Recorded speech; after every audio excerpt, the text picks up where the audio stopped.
is what you're smelling is just from the debris. I mean, everything is charred, right? So, but there's no active smoke. There's no active fires anymore. Everything's turned off by now. Right now, it's you're in recovery zone right now. Uh-huh. And what are these fellas down here doing? What are these fellows doing? Oh, there goes my hat. These guys are Keeping away from the boss? I have no idea what they're doing up there, but I can tell you that this whole community here that you see down below you, these were all the mobile homes. This was all the mobile home community that you used to see on PCH. And as I say, you can get a really nice view of it. Right down here. Yep. Didn't you notice? Oh. Look at this whole thing, all the way down to there. This whole thing in here is all the mobile home community that was down there. How did it get burnt all the way down there? The embers. Embers. That's remarkable. Were there boats there? All of PCH is burned down. You know that too, right? All the homes that used to be on PCH, you couldn't see the ocean. Right. There's no homes there. Moon Shadows, all those restaurants are gone. Everything that was on the ocean side is gone, and also going up Big Rock Drive, gone. Everything's gone. I have 2 homes up there that I'm working on. It's not just here. It keeps going and going and going. You're going into Malibu. You're going into Palisades. We're driving Marquez Knolls. The magnitude, this immense magnitude. It's not like it's a couple of square miles that got burnt here. If you looked at the map and you take it into consideration, it's the size of Manhattan. Says so. Yep. It's like I tell you, Manhattan is burned to the ground. Would that seem normal to you? No. It's hard to accept. It's hard to comprehend. It's hard to comprehend and it's hard to accept. Yeah, both. Until you see it. Till you see it, you can't understand the devastation in your own eyes, and understand that every one of these squares was a house. Every one of these was a family. It's every house. Every time we're passing through a chimney, there was a family that was living there. There was a family that was sleeping there. There were kids in there. It was a community. It was a neighbor. It was an elderly person that raised his kids for 30, 40 years in the Palisades and thought he's going to retire in this beautiful community, watching this ocean view and come to these little bluffs. And now they're stuck in a little apartment in the middle of the city and they're hating it because they're stuck in traffic. They're stuck with the people. They're stuck with everything. And they thought they would be able to retire and they build their whole life here. Yeah. And why? Because the insurance companies now decided they're dropping. You got 1,600 homes that were dropped and had no insurance. Right, but didn't they pull out essentially because of the state's policies that Correct, because they knew what was happening and the fire risk and so forth, and people had to go and pay a lot more money and go to Fair Plan, but a lot of these people didn't have a chance to go back to Fair Plan and get even approved. So there also has to be something to be said that when you're actually looking at it, if these old people who didn't have a mortgage on their homes, so if I own a home right now and I have a mortgage, by law I have to have fire insurance for my house, correct? And if I get dropped, my bank will usually call me and say, hey, we need to make sure you have insurance because we're liable like you. This is a property we owe you that we've given you money from. We want to make sure we're protected. But a lot of people here that got dropped and had insurance for 50 years, they've been paying it every day. They've been living here for 30, 40 years, living in their homes. And suddenly they got dropped just 6 months ago. Now they don't have a mortgage because they've been living here for 30, 40, 50 years. So there was nobody to sit on their head to say, hey, make sure you have fire insurance because if not, we're protected. We need to protect our money that's invested from the bank. And they paid for 50 years, they paid insurance. And they got dropped just 6 months ago and now their homes are burnt. And they have no insurance.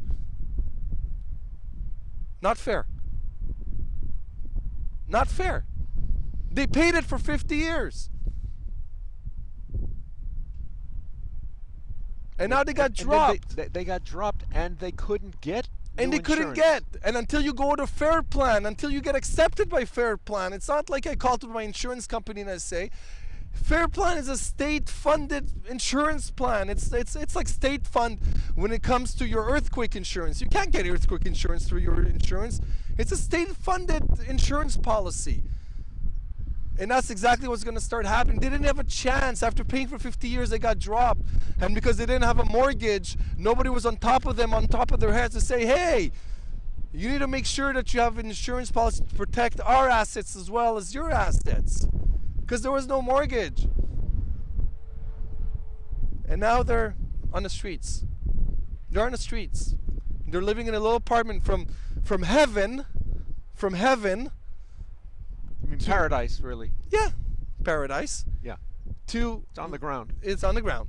To what? To living in a city on Wilshire Boulevard or inside of condensed places where they're complaining to me about their traffic and how they can't move and everybody's angry. There's no anger in these communities. These people live in nice and peace, yes. They've paid their dues to live here. They saw the future. This is what they wanted. They didn't want a city life. They wanted to be in a place where they can see the mountains and they can see the ocean and they can come up to it. And they can breathe normal air that's not polluted like it is in the city, where it's more open. And now they're stuck. And they see their dreams burned in front of them with no protection. And for what? They were left out now. And there's the scapegoats. That's the way I see them. They have no way of coming back here unless people help. And I hope that all the relief money and the funds and so forth and people that are helping is going to go to these people, because they deserve to come back to these communities. They deserve to come back to their homes. A lot of these people lived in very modest, older homes built in the 60s. That their dream was not the whole Palisades was mansions and villas. Let's be realistic. It wasn't like that. Very modest cottages, homes, 1,500 to 2,000 square feet. They didn't care. It's the older community that didn't care about the mansions. All they wanted to do is afford their kids a beautiful community to live and to grow up in that could be safe. That's what they wanted to afford to their kids. And to retire one day in a place that they can enjoy these views and they can enjoy the village and the markets and the tight-knitness that was inside of here. This community is very tight-knit, and it's one that helps each other out. I've experienced it on a personal level, and that's the reason why I'm paying it forward, doing what I'm doing as much as I can, because I don't forget what people did for me in my life and how they supported me. And this is a community I was fortunate and privileged to have a big part of for 10 years of my life, driving in and out of it. And I still got to work in it and still be part of it. And my kids are still part of this community. And my kids got to go to Pali and to Marquez and get the education that they got from there. We got to pay it forward. And we got to make sure that it comes back. It will come back. This is 1% of the United States of America, which we call about the affluent communities and so forth. It's a beautiful, there's no way with what the properties are worth here that people are just going to give up on it and say, well, we're not rebuilding in this area. So this community is going to come back, and it's probably going to come back faster than most other communities who go through this fire disaster. You're right? And I'm talking specifically about Altadena. Nobody talks about Altadena. Why? Did they suffer similarly? Oh, exactly. I haven't been up there, but I've heard the stories and I saw the pictures, exactly what we're suffering here. But everybody's talking about the Palisades and Malibu because it's a story. It's where the money is. Well, it's glamour. It's glamour, Yeah. right? Altadena is not glamour. But yes, But it's more another relatable. 5,000 homes burnt in Altadena. 5,000 homes burnt in 5,000 Altadena. homes. 15,000 structures have been burnt by this fire throughout Malibu, Palisades, Altadena, Hearst. 15,000 structures. Let's go. Food for thought when you actually see about it. But there's a whole community that's not around this ocean and everything that is suffering just as much as this community is suffering, and probably even worse because it doesn't have the resources that people are pouring into here and how they're not being taken care of. They don't have close to the security that the Palisades has as far as cops and army to making sure that they don't get vandalized and people don't rob their homes and everything else. Which I can understand why, because there is a lot more enticement coming into this community and trying to rob a house here than it is in Altadena. But there doesn't seem much left to rob. There's homes, and there are homes I can see up the hill, and as you saw, there's little oh. pockets of homes that are still here, right? Right. So they're not looking to go rob the land. They're looking to go rob the homes that they know that no one's living in it, because the whole community is right been now cannot live in here. evacuated. It's evacuated. Uh-huh. So all these homes that are still standing are actually empty. So it's an easy target. How sad that we need to think about that. How sad that the world has come to a place that we need to worry about our homes when we're evacuated from our communities, that people will just come and rob them. It's true. Pretty sad. It's true. I don't remember any time in history that people, I remember when we were kids, we were able to leave the front door open. We didn't have to worry about anybody even having to rob us. We were kids. So how sad is it today that everyone I talk to, even in this community before, people feel that they need to lock their doors because they're afraid. Hey, I would see homeless people walking around here too. Yeah. There was a gentleman here that used to drop his pants in front of kids all the time. Yeah, craziness. Yeah. Well, there's sunset. We're right here on the edge of the continent Yeah. of North America. Ophir, sad. thanks very much for clarifying the situation firsthand. Yes, it's a You hard helped- situation, but you helped know, build it, and now we're gonna God help willing- rebuild it. Yeah. We're gonna help rebuild it. There's no doubt that this community is gonna be rebuilt, and we're gonna make sure it happens, and we're gonna help everybody we can to bring them back into this place. We will. I'm personally committed to it, and I know there's a lot of other people who are personally committed to it too. All I have to say is there's a lot of good people out there. Don't let the bad ones ruin it for you, and don't listen to the bad ones. And I can honestly tell you there's a lot of options, and there are a lot of things out there. A lot of people out there that want to help it out. A lot of people say they want to help and they're actually looking to take advantage. That's why you got to make sure to ask the questions and to get the referrals and to really see what their intentions are all about. But whoever has a heart are going to do things, and you're going to feel it and you're going to know it. And I see it with the people I talk to day in, day out, when they're calling me to ask me questions. I can't get better relief than when they're telling me at the end of the conversation, I feel so enlightened by my conversation with you. And I say, why are you enlightened? And they say, because I actually feel like I got real answers from somebody. And I feel like I talked to somebody who really cares about making sure I can get back home. Not about taking advantage of me, because apparently that's most of the conversations they have is about people trying to take advantage of what they had, of what they lost. They're looking at their lot as a dollar sign, and they're going to do everything they can to basically scare them into trying to buy that lot out. Yeah. And it's sad that they're doing that instead of giving a hand when they need it right now. Give them a hand so they can come back. If you have resources that can help these people come back, give them a hand. They lost everything. They lost their memories. They lost their childhood homes, their wedding albums, their photo albums. They lost their talits from their bar mitzvahs. They lost their dad's military uniforms. These are the stories I'm hearing. My dad's military uniform that cannot be replaced. Ketubot. The ketubot. The talit that they got for their bar mitzvahs. Their wedding albums that are from 50, 60 years ago, that there is no other record of it. Yeah. That's what these people lost.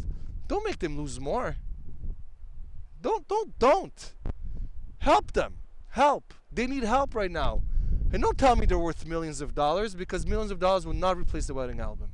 And millions of dollars are not going to replace the talit, and will not replace the memories, and will not replace the mementos that the kids made in school and they brought home, and you kept it in a little box, in a shoe box, because you said when they grow up they'll have something to remember and show their own kids. That is not going to help them. No matter how many millions of dollars you're going to give them, it's not going to help them replace it.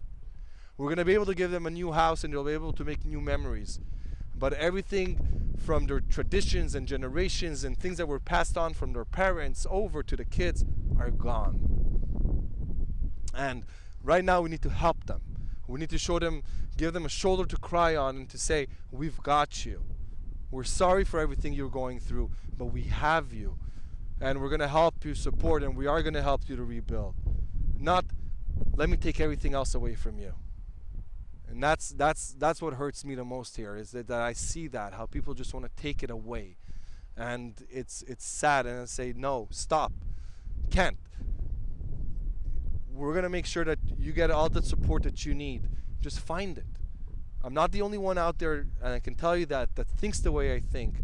And there's so many people in this community who are doing a lot of big things in bigger numbers. I'm only a small voice in this community. I'm a very, very, very, very, very tiny voice. And that's why I can only concentrate about the people that I can see, and whoever calls me, I'm here to help and so forth. But there are much bigger voices than me that also want to help and also want to do good things and so forth. And we're looking to partner up with them and to do things. So right now, let's give a shoulder. Give them a hug. You have no idea how many people I've hugged that I've never met in my life. I've had grown men, 50, 60 years old, just put their head into my shoulder and just cry their eyes out, and I just gave them a hug.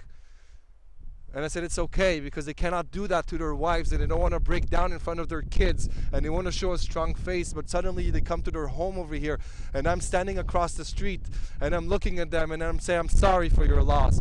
And they just look at me with the tears in their eyes, and they just put their head into my shoulders, and you're looking at successful men and women that have built their life and everything, that they just break.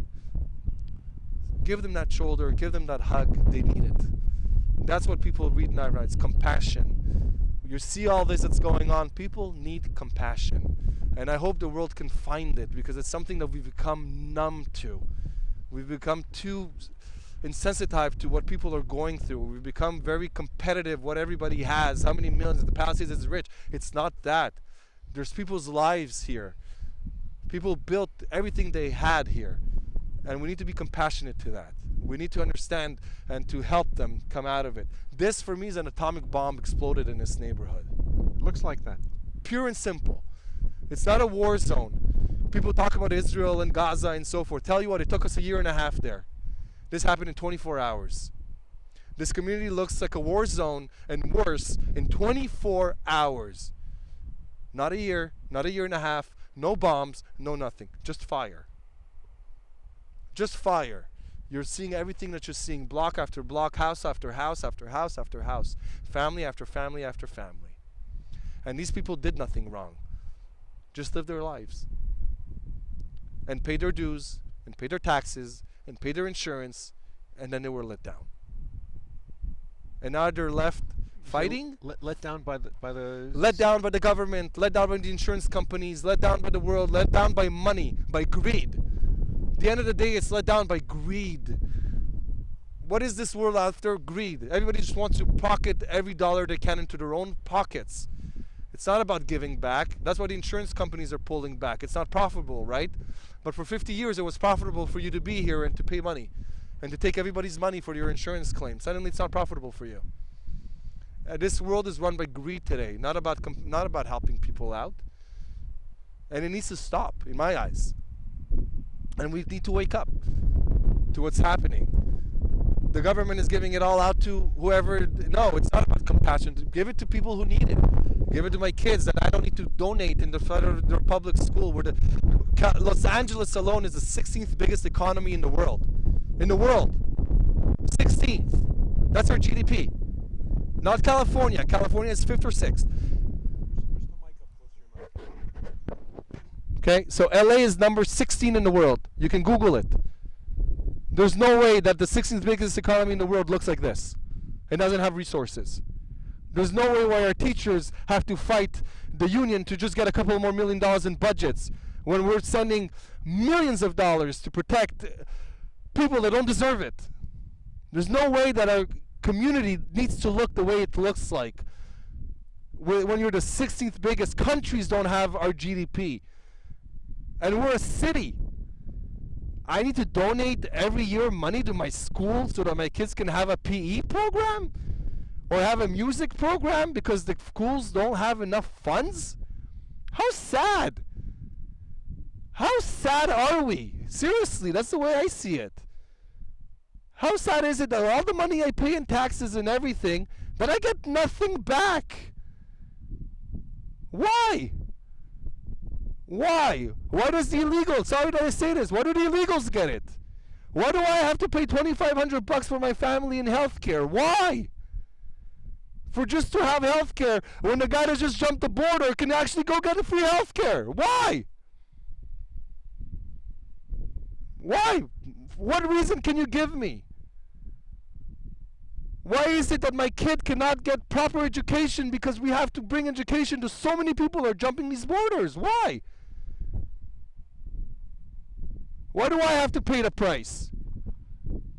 I know if I have money, I first of all take care of my family, my kids, my house, and then I give what I can give. Not the other way around. I don't give all my money out and then tell my family, sorry kids, I don't have money to put food on your table. So why does it have to be like that for the city? It's the 60th biggest economy in the world. That makes absolutely no sense to me. And our taxes keep going up and more fees, but we get less and less.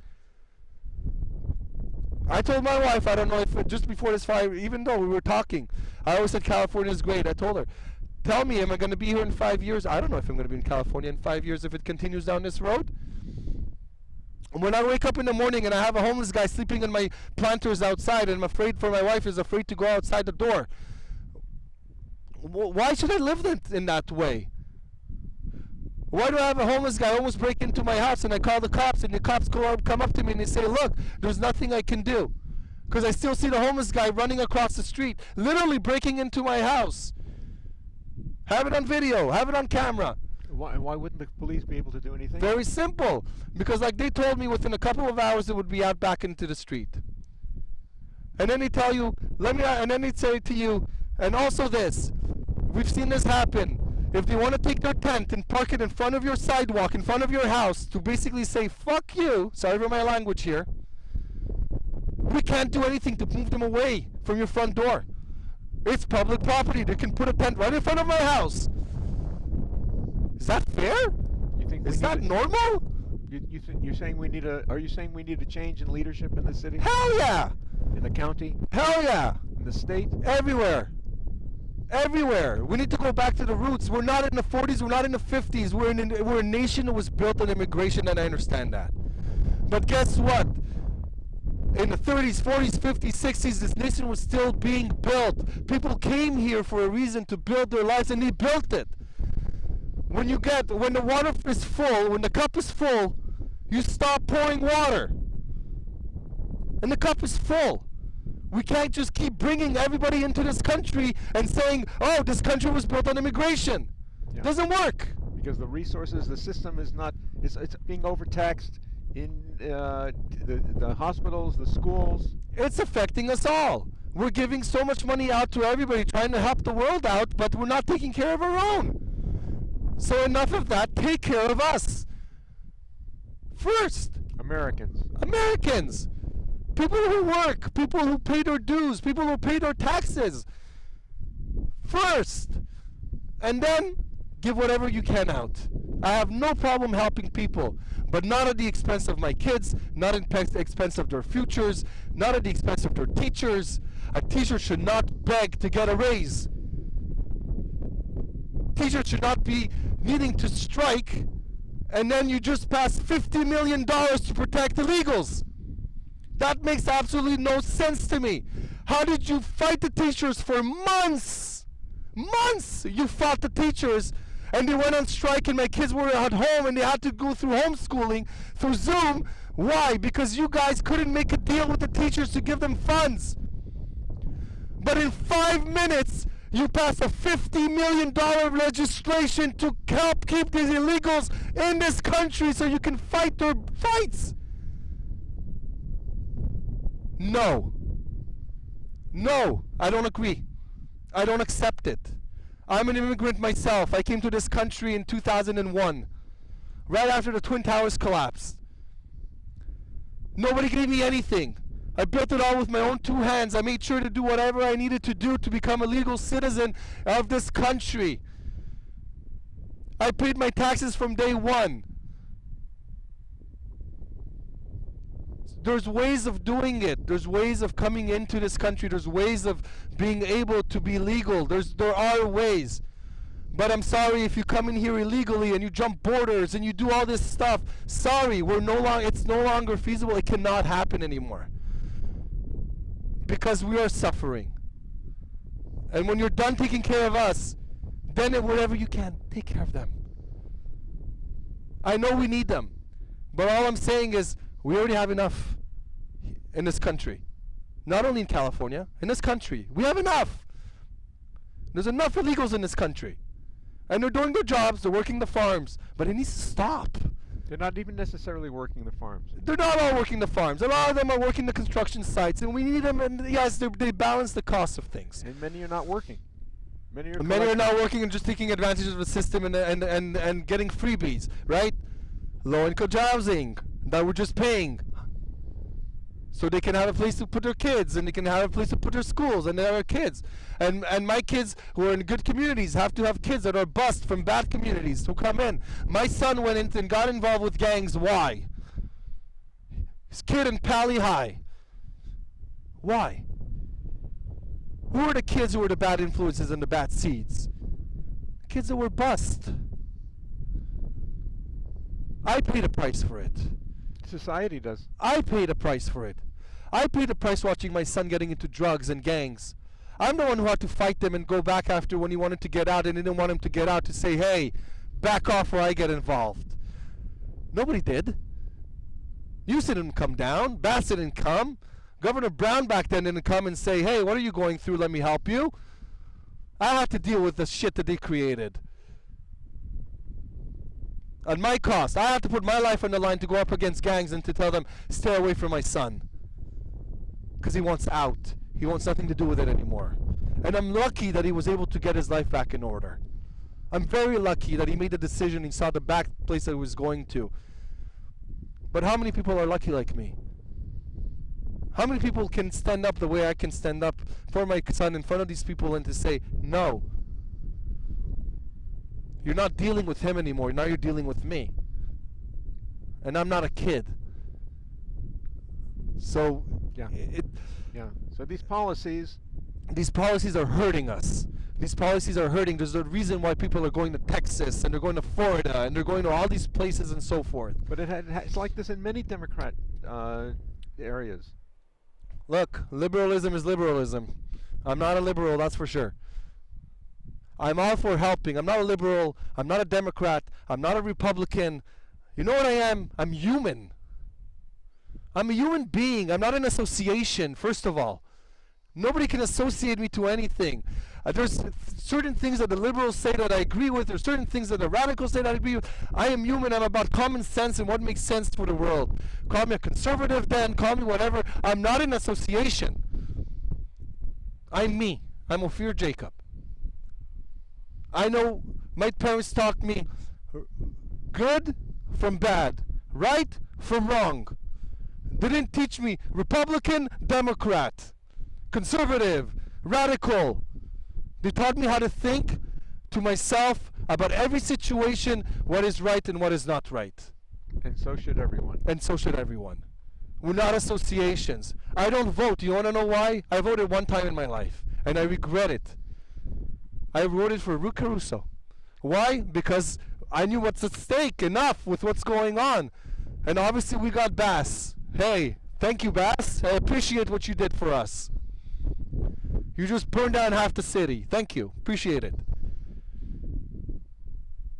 Well, why would you regret voting? But let me tell you why I won't vote. Because I made the mistake of going into a voting station. And I made the mistake because I voted for Caruso, then I was labeled a Democrat. And because I'm labeled a Democrat, right, because you have to associate yourself, and Caruso was labeled as a Democrat. Republican. Was he at the time? Yes. Okay. Doesn't matter. From that moment on, I was flooded with emails, calls, people. Why? Because I went to vote? Flooded with what, Democrat campaign stuff? Campaigns. I had to close my email account out because I didn't want to hear it. I didn't want to. Why do I need? Because I went to vote one time. You guys are associating me with all your party, and I need to support your whole party and donations and people calling me because I went to vote one time. And I knew I'm going to regret it, but there was too much on the line that I said I have to vote this time. Why don't I vote for president? Very simple. California is Democratic. I can vote Republican all I want. It's not even close, especially LA County. It's electoral college. It's not popular vote. So why do I want to do this to myself? Somebody cares what I'm going through, about the thousands of emails that I'm getting from everybody. Somebody cares about all the thousands of calls that I'm getting. Please vote. Please vote now. We saw you supported. I didn't support you. I supported Rick Caruso because he was the only option compared to what we got was Bass, which I knew that this is what's going to happen. Because it's all the same shit all the time. Nobody does anything to really change it, and I hope people wake up now. I hope. I don't think they will. But there are some changes. There are some things that you see some little signs. But time lets everything forget, right? We all forget with time everything that happened. And then we go back to our old ways and so forth and everything. So I always said in my life, I like to think of my 5-mile radius, that everything's okay and that everything's beautiful around my 5 miles, because this is where I live. At the end of the world, I'm not going to change this world. I'm not going to change this world, and I have no intention of changing this world. I think this world is already off a cliff. It's already fallen off a cliff long time ago. But again, that's my thinking. And we'll see what happens. But right now, my focus is where I can help, and it's here. Here I can make a change. Here I can bring 30 to 50 families back home. That for me would be a blessing. That for me will be a calling to bring back 30 to 50 families back to this community. That's what I can do. That's my extent. That's what I have to say. Come on, dude. Let's go bowling. Let's do it.